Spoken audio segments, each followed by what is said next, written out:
The Odyssey by Homer, translated by Samuel Butler. Book 14, Ulysses in the hut with Eumaeus.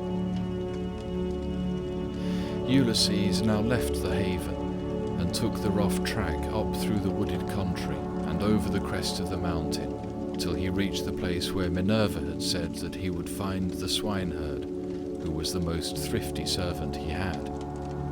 He found him sitting in front of his hut, which was by the yards that he had built on a site which could be seen from afar. He had made them spacious and fair to see, with a free run for the pigs all round them. He had built them during his master's absence, of stones which he had gathered out of the ground, without saying anything to Penelope or Laertes, and he'd fenced them on top with thorn bushes.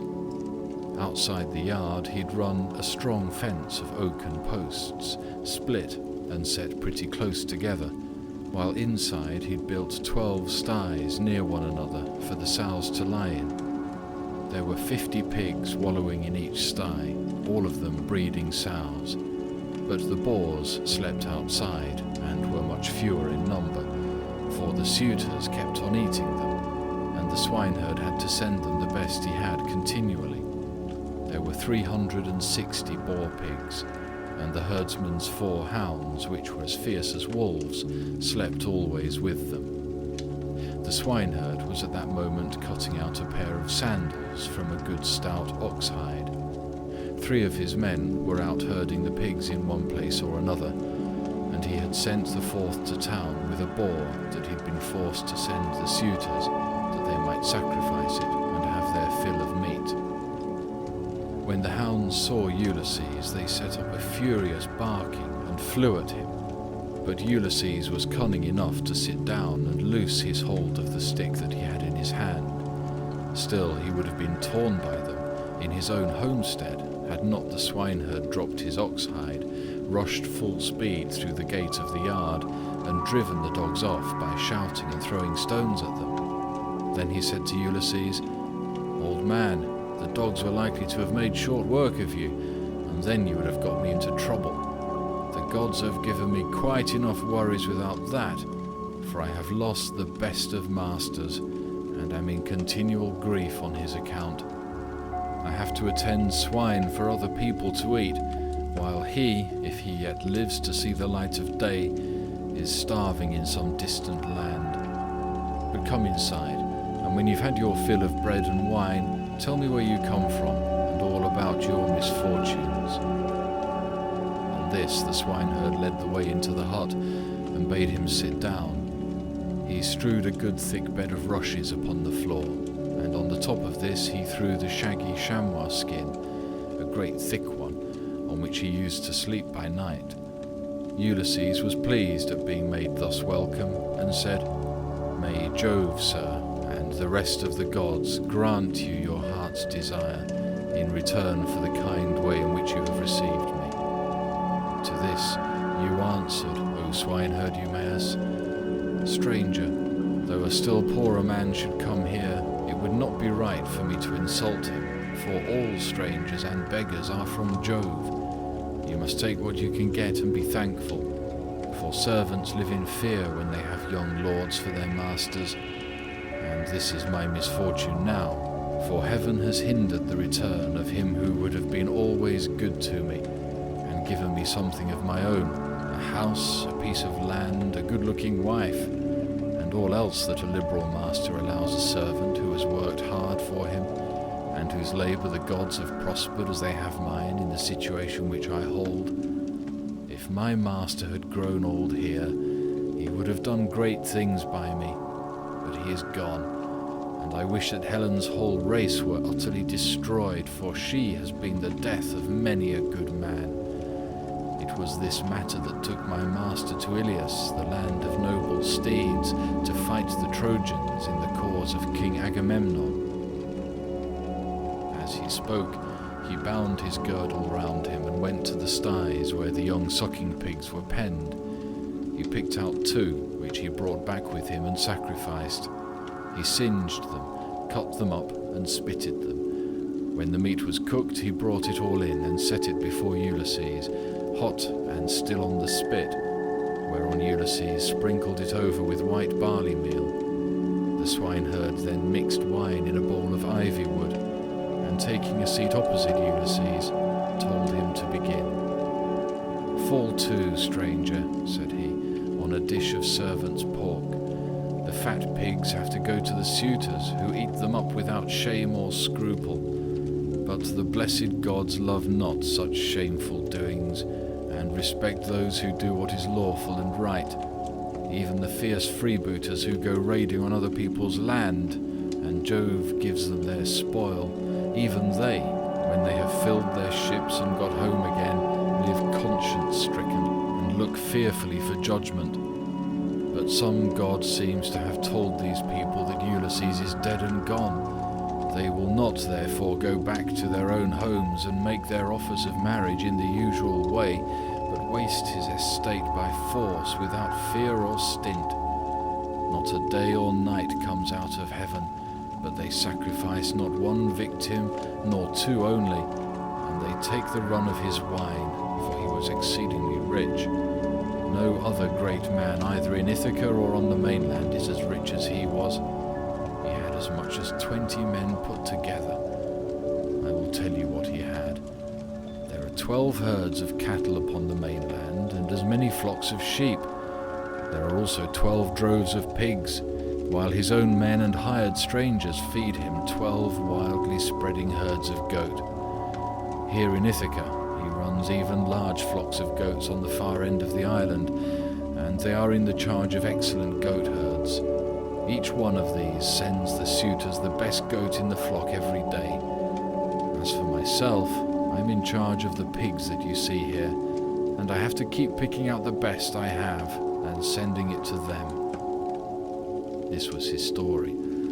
But Ulysses went on eating and drinking ravenously without a word, brooding his revenge.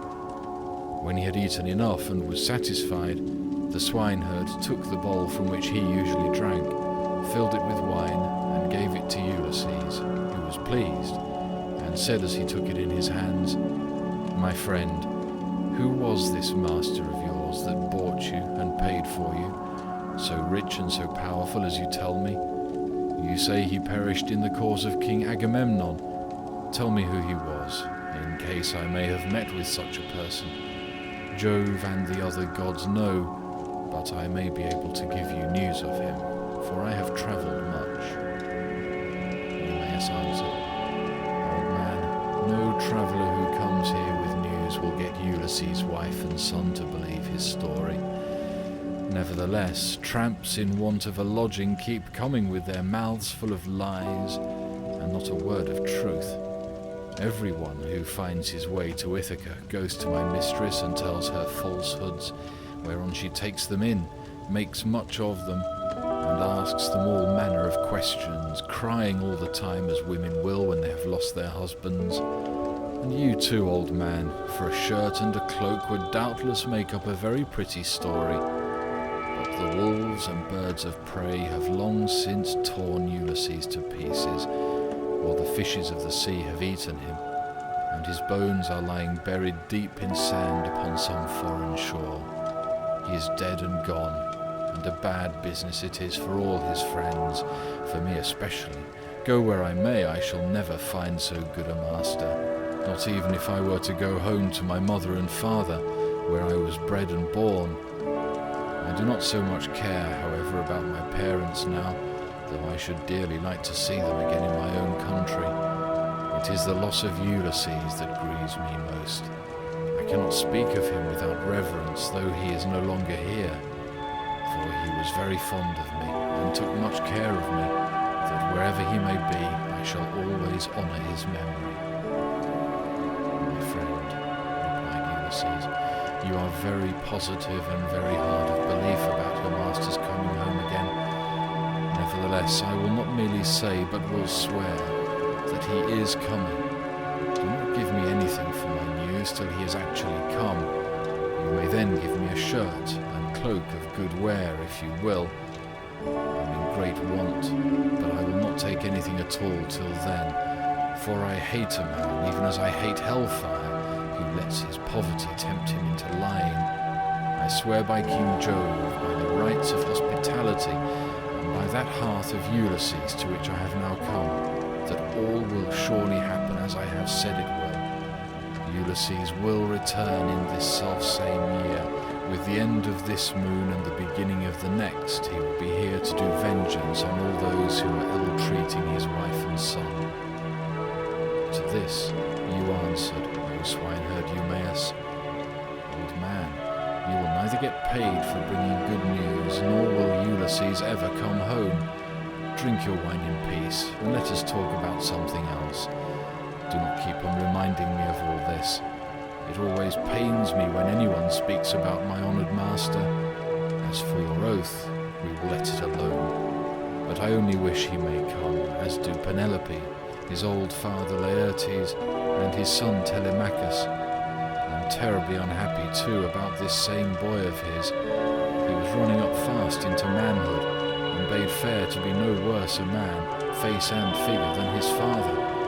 But someone, either God or man, has been unsettling his mind, so he's gone off to Pylos to try and get news of his father, and the suitors are lying in wait for him as he's coming home, in the hope of leaving the house of Arcasius without a name in Ithaca. But let us say no more about him, and leave him to be taken, or else to escape if the son of Saturn holds his hand over him to protect him. And now, old man, tell me your own story. Tell me also, for I want to know who you are and where you come from. Tell me of your town and parents, what manner of ship you came in, how crew brought you to Ithaca, and from what country they profess to come, for you cannot have come by land. And Ulysses answered, I will tell you all about it. If there were meat and wine enough, and we could stay here in the hut with nothing to do but to eat and drink while the others go to their work, I could easily talk on for a whole 12 months without ever finishing the story of the sorrows with which it has pleased heaven to visit me. I am by birth a Cretan, and my father was a well-to-do man who had many sons born in marriage, whereas I was the son of a slave whom he purchased for a concubine. Nevertheless, my father, Castor, son of Hylax, whose lineage I claim, and who was held in the highest honour among the Cretans for his wealth, prosperity, and the valour of his sons, put me on the same level with my brothers who'd been born in wedlock. When, however, death took him to the house of Hades, his sons divided his estate, and cast lots for their shares, but to me they gave a holding and little else. Nevertheless, my valour enabled me to marry into a rich family, for I was not given to bragging or shirking on the field of battle. It is all over now. Still, if you look at the straw, you can see what the ear was, for I have had trouble enough and to spare. Mars and Minerva made me doughty in war. When I had picked my men to surprise the enemy with an ambuscade, I never gave death so much as a thought, but was the first to leap forward and spear all whom I could overtake. Such was I in battle, but I did not care about farm work, nor the frugal home life of those who would bring up children. My delight was in ships, fighting, javelins and arrows, things that most men shudder to think of. But one man likes one thing and another, and this is what I was most naturally inclined to. Before the Achaeans went to Troy, 9 times was I in command of men and ships on foreign service, and I amassed much wealth. I had my pick of the spoil in the first instance, and much more was allotted to me later on. My house grew apace, and I became a great man among the Cretans.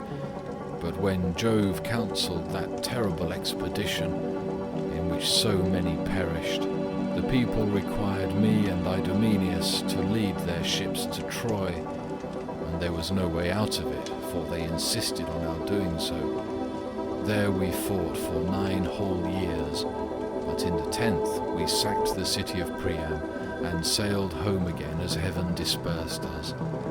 Then it was that Jove devised evil against me. I spent but 1 month happily with my children, wife and property, and then I conceived the idea of making a descent on Egypt. So I fitted out a fine fleet and manned it. I had 9 ships, and the people flocked to fill them. For 6 days I and my men made feast, and I found them many victims, both for sacrifice to the gods and for themselves. But on the 7th day we went on board and set sail from Crete with a fair north wind behind us, though we were going down a river. Nothing went ill with any of our ships, and we had no sickness on board, but sat where we were and let the ships go as the wind and steersman took them. On the 5th day we reached the river Aegyptus. There I stationed my ships in the river, bidding my men stay by them and keep guard over them, while I sent out scouts to reconnoitre from every point of advantage. But the men disobeyed my orders, took to their own devices, and ravaged the land of the Egyptians, killing the men and taking their wives and children captive.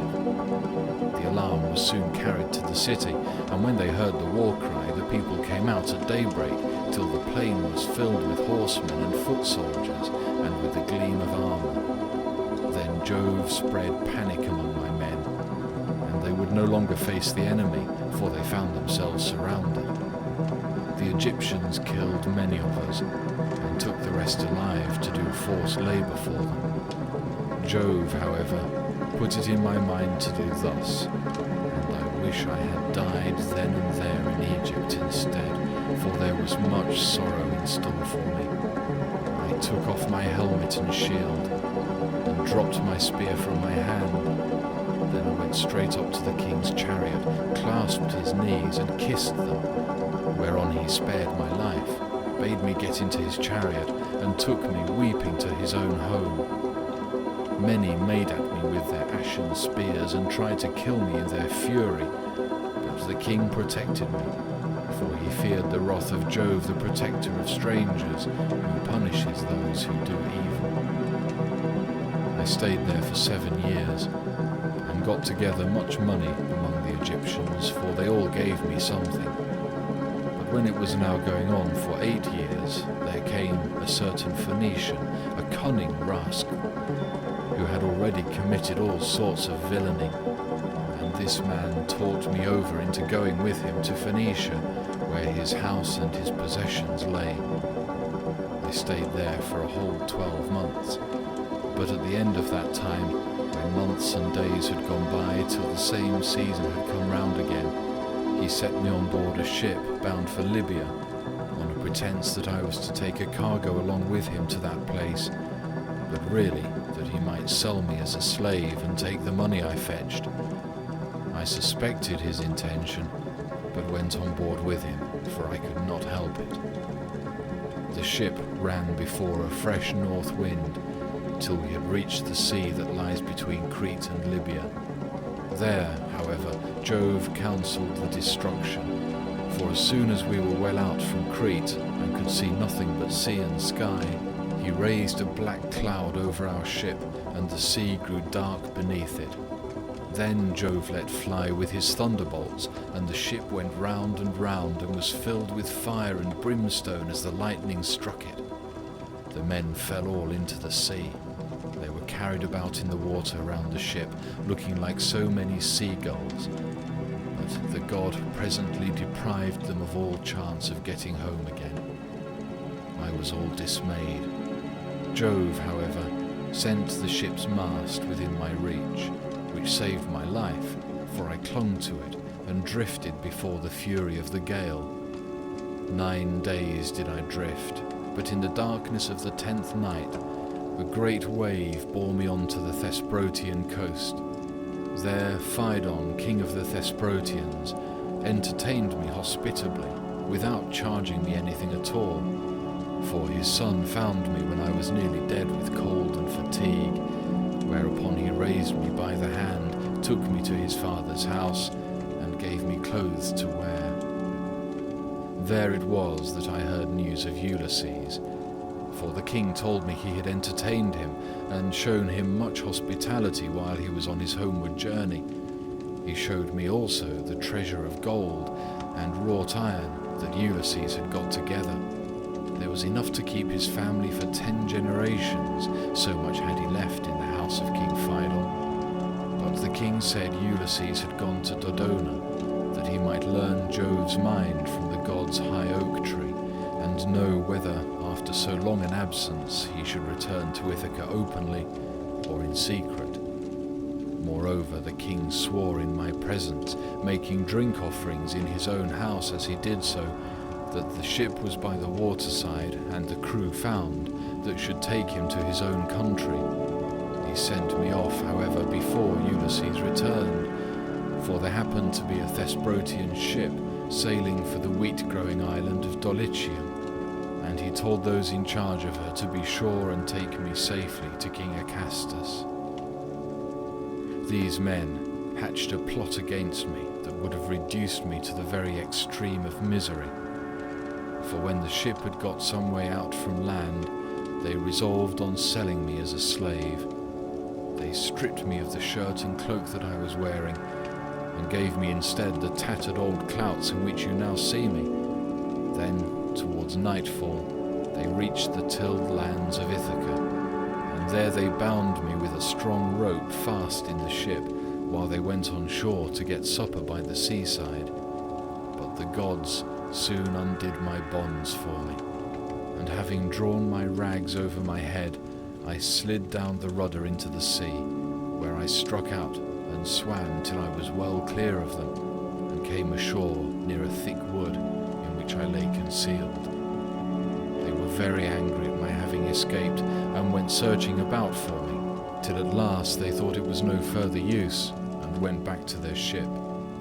The gods, having hidden me thus easily, then took me to a good man's door, for it seems that I am not to die yet a while. To this you answered, O swineherd Eumaeus, Poor unhappy stranger, I have found the story of your misfortunes extremely interesting, but that part about Ulysses is not right, and you will never get me to believe it. Why should a man like you go about telling lies in this way? I know all about the return of my master. The gods, one and all of them, detest him, or they would have taken him before Troy, or let him die with friends around him when the days of his fighting were done. For then the Achaeans would have built a mound over his ashes, and his son would have been heir to his renown.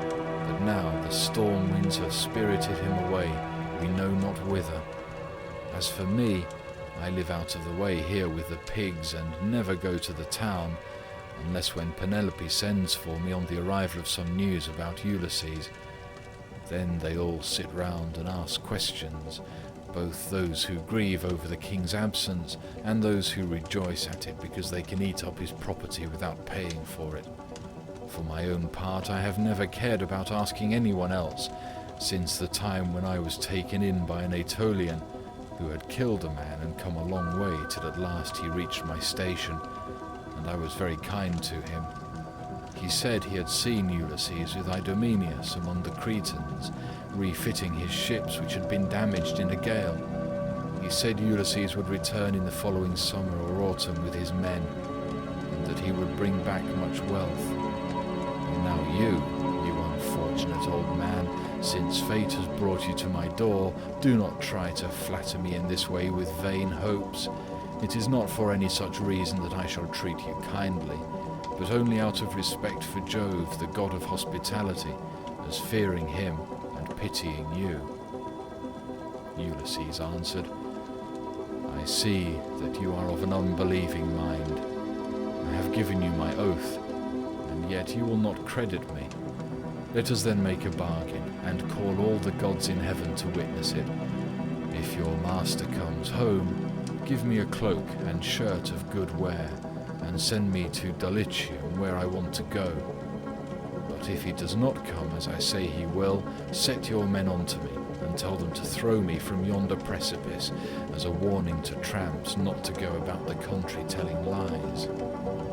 And a pretty figure I should cut then, said Eumaeus, both now and hereafter, if I were to kill you after receiving you into my hut and showing you hospitality. I I should have to say my prayers in good earnest if I did, but it is just supper time, and I hope my men will come in directly that we may cook something savoury for supper." Thus did they converse, and presently the swineherds came up with the pigs, which were then shut up for the night in their sties, and a tremendous squealing they made as they were being driven into them.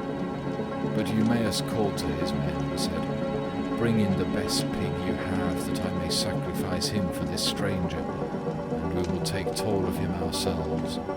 We have had trouble enough this long time feeding pigs, while others reap the fruit of our labour." On this he began chopping firewood, while the others brought in a fine, fat 5-year-old boar pig and set it at the altar. Eumaeus did not forget the gods, for he was a man of good principles. So the first thing he did was to cut bristles from the pig's face and throw them into the fire, praying to all the gods as he did so that Ulysses might return home again. Then he clubbed the pig with a billet of oak which he had kept back when he was chopping the firewood, and stunned it, while the others slaughtered and singed it. Then they cut it up, and Eumaeus began by putting raw pieces from each joint onto some of the fat. These he sprinkled with barley meal and laid upon the embers. They cut the rest of the meat up small, put the pieces upon the spits, and roasted them till they were done. When they had taken them off the spits, they threw them onto the dresser in a heap. The swineherd, who was a most equitable man, then stood up to give everyone his share. He made 7 portions. One of these he set apart for Mercury, the son of Maia, and the nymphs, praying to them as he did so. The others he dealt out to the men, man by man. He gave Ulysses some slices cut lengthways down the loin, as a mark of especial honour, and Ulysses was much pleased. "I hope, Eumaeus," he said, "that Jove will be as well disposed towards you as I am, for the respect you are showing to an outcast like myself." To this you answered, O swineherd Eumaeus, "Eat, my good fellow, and enjoy your supper, such as it is. God grants this and withholds that, just as he thinks right, for he can do whatever he chooses." As he spoke, he cut off the first piece and offered it as a burnt sacrifice to the immortal gods. Then he made them a drink offering, put the cup in the hands of Ulysses, and sat down to his own portion. Mesaulius brought them their bread.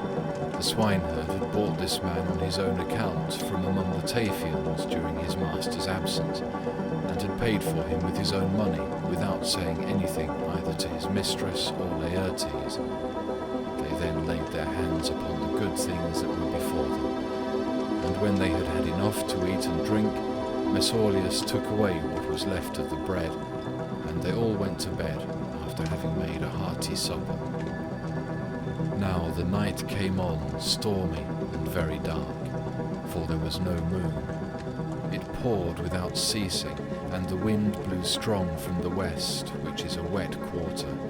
So Ulysses thought he would see whether Eumaeus, in the excellent care he took of him, would take off his own cloak and give it to him, or make one of his men give him one. "Listen to me," he said, "Eumaeus and the rest of you. When I have said a prayer, I will tell you something. It is the wine that makes me talk in this way. Wine will make even a wise man fall to singing.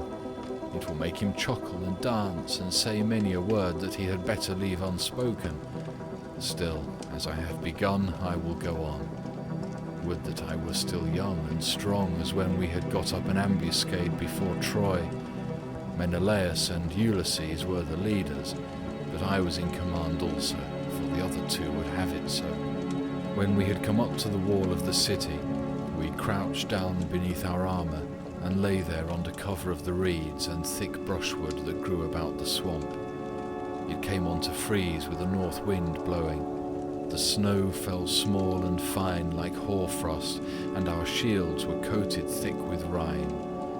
The others had all got cloaks and shirts, and slept comfortably enough with their shields about their shoulders, but I had carelessly left my cloak behind me, not thinking that I should be too cold, and had gone off in nothing but my shirt and shield. When the night was 2/3 through, and the stars had shifted their places, I nudged Ulysses, who was close to me, with my elbow, and he at once gave me his ear. "Ulysses," said I, "this cold will be the death of me, for I have no cloak. Some god fooled me into setting off with nothing on but my shirt, and I do not know what to do."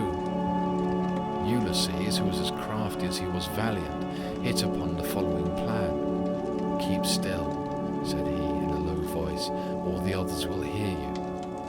Then he raised his head on his elbow. "My friends," said he, "I've had a dream from heaven in my sleep. We are a long way from the ships. I wish someone would go down and tell Agamemnon to send us up more men at once." On this, Thoas, son of Andreamon, threw off his cloak and set out running for the ships, whereon I took the cloak and lay in it comfortably enough till morning. Would that I were still young and strong as I was in those days, for then some one of you swineherds would give me a cloak, both out of goodwill and for the respect due to a brave soldier. But now people look down on me because my clothes are shabby." And Eumaeus answered, "Old man, you have told us an excellent story, and have said nothing so far but what is quite satisfactory. For the present, therefore, you shall want neither clothing nor anything else that a stranger in distress may reasonably expect. But tomorrow morning you have to shake your own old rags about your body again, for we have not many spare cloaks nor shirts up here, but every man has only one. When Ulysses' son comes home again, he will give you both cloak and shirt, and send you wherever you may want to go." With this, he got up and made a bed for Ulysses by throwing some goat skins and sheepskins on the ground in front of the fire. Here Ulysses lay down, and Eumaeus covered him over with a great heavy cloak that he kept for a change in case of extraordinarily bad weather. Thus did Ulysses sleep, and the young men slept beside him. But the swineherd did not like sleeping away from his pigs, so he got ready to go outside, and Ulysses was glad to see that he looked after his property during his master's absence. First, he slung his sword over his brawny shoulders, and put on a thick cloak to keep out the wind. He also took the skin of a large and well-fed goat, and a javelin in case of attack from men or dogs. Thus equipped, he went to his rest where the pigs were camping under an overhanging rock that gave them shelter from the north wind. End of Book 14.